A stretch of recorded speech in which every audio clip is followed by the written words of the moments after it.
Skema kombëtare 2026 përfshin 9 masa mbështetjeje direkte dhe 3 masa investimesh, të orientuara drejt zhvillimit, modernizimit dhe rritjes së konkurrueshmërisë së sektorit bujqësor. Sipas drejtorit të Agjencisë Rajonale të Ekstensionit Bujqësor Korçë, Vullnet Gjolla, masat e investimeve synojnë përmirësimin e kushteve të prodhimit dhe rritjen e eficiencës në fermë. Çdo fermer që është në moshën 40 vjet mund të aplikojë për makineri pajisje dhe jo vetëm, por edhe për të blerë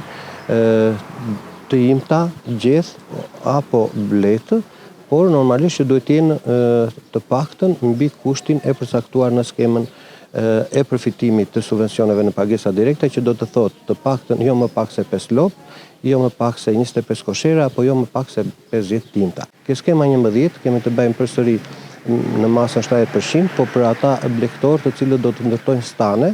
për të mirë mbajtur apo mbajtur blegtorinë e tyre dhe do të marrin 70% të vlerës së investimit. Kurse sa i përket skemës së 12 është gjithëpërfshirëse për çdo moshë, për çdo fermer, për çdo familje, përfiton nga duke nisur nga 50.000 lekë të rinj deri në 500.000 lekë të rinj për të aplikuar për çdo makineri dhe pajisje që i nevojitet në fermat e tyre bujqësore. Përfitues të fondeve të kësaj skeme janë fermerët individual, personat fizik dhe juridik, si dhe shoqëritë e bashkëpunimit bujqësor, të cilat do të kenë mundësi të aplikojnë për të përfituar nga masat mbështetëse të parashikuara për vitin 2026.